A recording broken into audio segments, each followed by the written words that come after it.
tolong hafalkan doa ini. Dan ini doa yang diajarkan Nabi menjelang Ramadan, supaya mendapatkan kesehatan, kekuatan, keselamatan untuk beribadah saat Ramadan. Hadisnya di At-Tirmidzi nomor hadis 3254.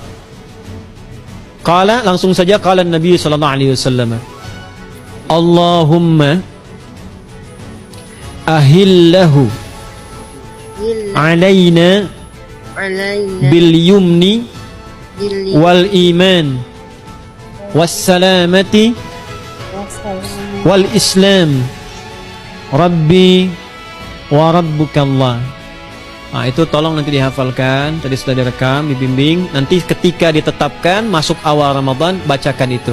Ya Allah, anugerahkan awal Ramadan kepada kami dengan ketenangan, kedamaian, kekuatan iman, keselamatan, sehat, nggak sakit sampai selesai puasanya, diberikan kekuatan untuk ibadah dalam keislaman, dan diikhlaskan hanya karena Allah Subhanahu wa Ta'ala. Satu-satunya pahala atas ibadah yang tidak pernah diganggu sama Allah itu Ramadan, pahala Ramadan.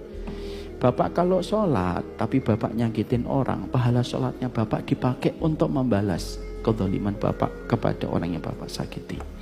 Ibu umroh 20 kali, sodakohnya 300 juta, tapi pernah mendolimi orang, sodakohnya ibu dan umrohnya ibu akan dipakai oleh Allah membalas rasa sakit yang pernah ibu timpakan kepada orang.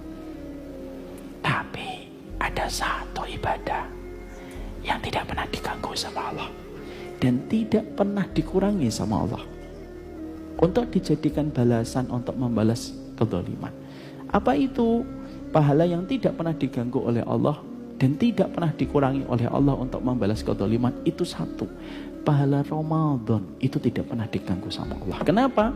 Saking manusia itu merasakan kehadiran Allah ketika dia puasa. Makanya Allah mencintai Ramadan.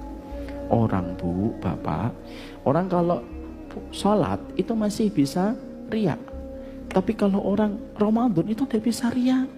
Susah riaknya. Dan kalau dia tidak merasakan kehadiran Allah, tidak bisa dia puasa. Contoh, kita nih misalkan Ramadan 10 hari ke depan, jam 11 siang, terik matahari lagi membakar. Terus kita kumur-kumur. Tapi kenapa orang yang berkumur-kumur tidak mau untuk menelan air itu walaupun dia dalam kondisi sangat kehausan? Dia merasakan kehadiran Allah. Apakah semua orang yang puasa bisa mendapatkan 4 kemuliaan tadi atau tidak? Ini poinnya. 4 itu kalau digabungkan jadi takwa namanya. Singkatnya, apakah semua orang puasa pasti bertakwa? Ya, tanyakan Al-Quran. Apa jawaban Allah di Al-Quran? Dijawab langsung di ayat Siyam. Al-Baqarah ayat 183. Ya ayyuhalladzina amanu kutiba alaikumus kama kutiba alal ladzina min la'allakum. Nah, kalimat tattaqun itu diawali dengan kata la'allakum. La'alla itu namanya harfu taraji. Saya ulang ya, di ilmu nahwu la'alla disebut harfu taraji. Al-Imam As-Suyuti berkomentar begini. Setiap ada satu harapan, keinginan besar yang ingin dicapai, tapi diawali dengan kata la'alla atau la'allakum, ini menunjukkan bahwa harapan itu, alhamdulillah, harapan itu tidak mungkin bisa dicapai kecuali dengan kesungguhan, keseriusan. Jadi ketika Allah menutup kalimat puasa, ayat puasa dengan kata la'allakum, seakan memberi kesan tidak semua orang puasa akan mendapatkan kenaikan takwa dan jaminan 4 kemuliaan tadi kecuali orang yang serius puasanya, orang yang sungguh-sungguh puasanya. Karena itulah untuk menunjukkan kesungguhan itu, bagian terakhir kita, Nabi memberikan 3 amalan utama. Saya akan bacakan dengan cepat 3 amalan utama yang dikuatkan oleh beliau kepada para sahabat sebelum tiba Ramadan. Dan sampai sekarang menjadi kurikulum Ramadan Nabi. Jadi kalau ibu bapak ingin mengeluarkan kurikulum Ramadan Nabi, nanti bikin agenda saat Ramadan. Ya, supaya nggak pusing nanti. Kalau masuk hari pertama apa yang dikerjakan, hari kedua apa yang dikerjakan, subuh apa, siang apa, sore apa. Cuman nanti saya berikan 3 yang pokok ini. Ada 3. 1, meningkatkan sholat. Saya ulang ya, meningkatkan apa? Sholat. Kalau meningkat secara singkatnya berarti bertambah dari yang sekedar fardu, tambah dengan apa? sunnah. Maka dari sekarang keluarkan semua jenis sholat sunnah. Keluarkan dari sekarang apa saja, siang dan malamnya. Yang rawatib ada berapa rawatib? Rawatib 12. Ya, rawatib itu yang melekat dengan sholat fardu dan menentukan untuk memperbaiki sholat fardu. Menambah. Jadi kalau kurang khusyuk ditambah dengan sunnahnya disebut rawatib. Bisa sebelum, bisa setelah sholat fardu. Ada 12 dari hadis Nabi sallallahu alaihi wasallam. Man shalla isnatai asyrata raka'atan, siapa yang sholat 12 rakaat fi yaumin wa lailatin, yang mengiringi sholat fardu siang dan malam. Ya, bunyalahu bihinna baitun fil jannah, maka akan dibangunkan baginya satu rumah di surga kalau konsisten menunaikan 12 itu sampai meninggal dunia. Sahabat yang mendengar itu mengatakan kompak semuanya, sejak mendengar hadis itu kami usahakan istiqomah sampai meninggal tidak meninggalkannya. 12 itu 2 sebelum subuh, cepat. 4 sebelum zuhur, 2 setelah zuhur, 2 setelah maghrib, 2 setelah isya. 2 rakaat sebelum subuh, 4 rakaat sebelum zuhur. Kalau nggak bisa 4 rakaat karena terbatas waktunya, boleh 2 rakaat khusus untuk sebelum zuhur. Kalau nggak bisa 4, boleh berapa? 2. Dalilnya hadis Ibnu Umar radhiyallahu taala anhuma. Kata beliau, hafidtu asyra rakaatin, saya hafal 10 rakaat dari Nabi sallallahu alaihi wasallam salat sunnah. Maka menyebutkan sebelum zuhur 2 rakaat. Baik, jadi 12 ya, 2 sebelum subuh, 4 sebelum zuhur, 2 setelah zuhur, 2 setelah maghrib, 2 setelah isya. Ini yang disebut dengan rawatib. Jamak dari kata ratib. Di luar ini mutlak. Mutlak ini ada yang berdampingan dengan salat fardu, ada yang terpisah. Contoh yang berdampingan, 4 rakaat sebelum asar. 4 rakaat ini bukan disebut rawatib, tapi salat mutlak. Cuma waktunya berdampingan dengan salat fardu. Jadi dia nggak memengaruhi salat fardu, cuma punya keutamaan sendiri.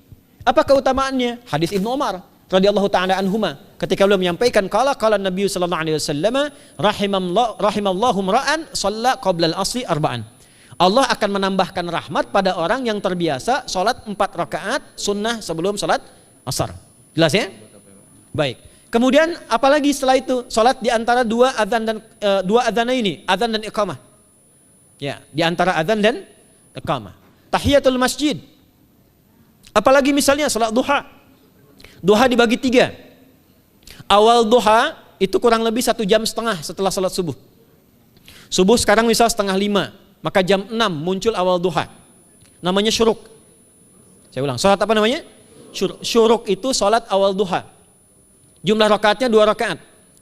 Man shalal ghadata fil jama'ati thumma yaqudu yadhkurullah subhanahu wa ta'ala fa yusalli rak'ataini fakana alaihi ka ajri umratin wa hajjin, ya ka ajri ummatin wa hajjin tamatan. Siapa yang salat subuh 2 rakaat dengan berjamaah, ya, dan umumnya kalau berjamaah bisa ke masjid di masjid. Kalau tak mampu ke masjid, tunaikan di rumahnya. Setelah itu tidak beranjak dulu, dia duduk untuk berzikir kepada Allah. Zikir itu bisa baca Quran. Quran surah 15 ayat 9 itu Quran disebut dengan zikir.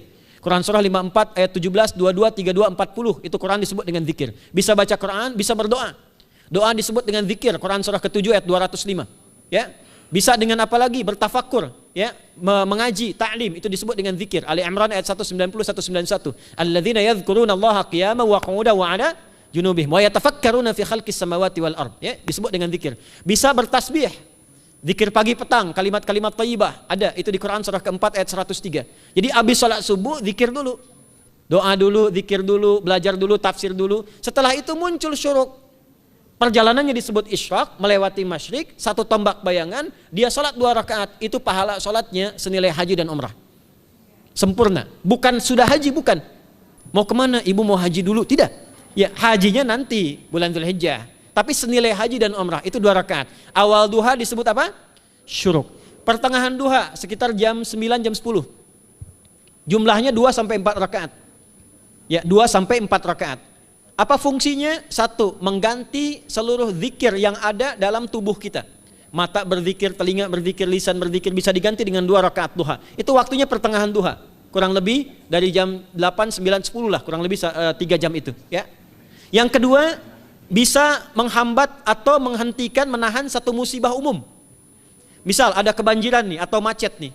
Orang-orang kena macet. Bapak yang biasa sholat duha pertengahan itu tiba-tiba ditolong oleh Allah, dibebaskan. Tiba-tiba ada orang datang, Pak lewat sini di sana macet. Atau dibimbing ada kontraflow. Itu manfaatnya duha tuh. Yang pertengahan. Yang terakhir adalah akhir duha. Sekitar jam 10 sampai jam 11 menjelang ke zuhur. Ya, akhir duha itu jumlahnya dari 2 bisa 4 sampai 8 rakaat. Di antara manfaatnya bisa mempermudah datangnya rizki dengan izin Allah Subhanahu wa taala ketika ikhtiar. Itu duha. Nanti ke malamnya silahkan tahajud, tingkatkan tarawihnya sampai ditutup dengan witir. Itu salat. Dua yang terakhir saya cepat, dua yang terakhir adalah banyak berinteraksi dengan Al-Qur'an. Ada 3 caranya. 1, banyak membaca. Itu namanya qiraah. Silahkan Bapak Ibu siapkan dari sekarang, targetnya khatam misalnya 1 kali, berapa juz?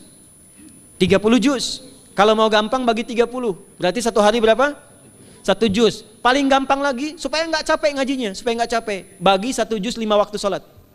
Contoh, juz pertama itu Al-Baqarah plus Al-Fatihah. Al-Fatihah saya nggak hitung lah karena sudah hafal ya. Al-Baqarah itu 141 ayat, juz pertama. Bagi 5, 28. Jadi setiap ketemu waktu sholat, bagi 2 lagi, 28 bagi 2 berapa? 14. Sebelum sholat baca 14 ayat, setelah sholat baca 14 ayat. Itu 14 ayat tuh paling-paling nggak nyampe 5 menit Bu Pak. Kalau investasi 10 menit setiap waktu sholat, bagi 2 kita baca 14 ayat, itu insya Allah selesai Ramadan khatam Quran. Itu udah rumus. Ya, tidak cukup dengan amin, siapkan dari sekarang. Siapkan. Ya. Kemudian mengkaji, kajian, tilawah. Itu tilawah itu di hadis Muslim pahalanya banyak. Ya, majtama'a qaumun fi baitin min buyutillahi. Ya, kita ngajinya Quran hadis ya, biar ya, lebih kuat dalilnya. Majtama'a qaumun fi baitin min buyutillahi yatluna kitaballahi wa yatadarasuna fima bainahum. Ya, siapa yang bisa tilawah Quran, ngaji, tafsir, keluarkan misalnya untuk Ramadan 10 hari saya pengen tahu Al-Fatihah. Itu ketika dilakukan punya 4 keutamaan. 1, ghasyiyatuhum rahmah. Selama ngaji rahmat Allah dibentangkan. Kalau pengen doa cepat dikabulkan, kalau istighfar diampuni. Yang kedua, awas ini nazalat alaihimus sakinah, diberikan ketenangan dalam jiwa. Bapak Ibu pengen di rumah tangga nyari sakinah, isi dengan Quran di rumah. Amalan terakhir infak. Ya, hadisnya dari Ibnu Abbas, Ibnu Abbas radhiyallahu taala anhuma, qala, ya, beliau mengatakan kana Nabi sallallahu alaihi wasallam ajwadan nas wa ajwadu ma yakunu fi Ramadan. Adalah Nabi sallallahu alaihi wasallam itu orang yang sangat luar biasa dermawan dan lembut. Dan bertambah dermawan lagi ketika tiba Ramadan. Apa yang dilakukan Nabi? Mensupport sahabat, siapapun yang punya anggaran untuk infak, disiapkan sebelum Ramadan. Jangan berpikir banyak Bu. Yang penting ada anggaran, 30.000 nggak ada masalah. Setiap hari 1.000, tidak harus uang, makanan. Pernah dengar hadis ini nggak?